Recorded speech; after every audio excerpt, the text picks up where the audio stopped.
ম্যাডাওয়া ট্রাভেলের সাথে আগেও ট্রাভেল করেছি, এটা আমাদের সেকেন্ড টাইম। আগেরবার আমরা শুধু হোমস্টে নিয়েছিলাম, এবার আমরা পুরো ট্যুর প্যাকেজটাই ওনাদের সাথে নিয়েছি। আমরা দুজন, আমাদের হাজব্যান্ড রয়েছে, ওরা একটু লজ্জা পাচ্ছে বলে আসছে না, যাই হোক। কিন্তু ওদের পরিষেবা মানে ম্যাডাওয়া ট্রাভেলসের পরিষেবা খুবই ভালো। আর হচ্ছে গিয়ে যে দাদা রয়েছে তিনি বারবার করে আমাদের ফোন করেছেন, ফোন করে সব সময়ের জন্য আমাদের খোঁজ নিয়েছে। তারপরে হচ্ছে গিয়ে দেখেছে যে আমাদের কোনো প্রবলেম হচ্ছে কি হচ্ছে না। ইভেন আমাদের সাথে যে ড্রাইভার ছিল সে তো খুবই ভালো, খুবই হ্যাঁ, আমাদের সবসময় কিছু প্রবলেম হচ্ছে কি না আমাদের সাথে খুব ভালো ব্যবহার করেছে।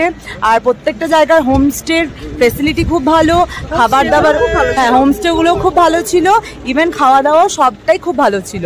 তো মানে হ্যাঁ, থ্যাংক ইউ ম্যাডাওয়া ট্রাভেল যে আমাদের আমরা আবার আপনাদের সাথে প্ল্যান করবো, আর আমাদের এই প্ল্যানটাকে এত সুন্দর করে সাজানোর জন্য থ্যাংক ইউ।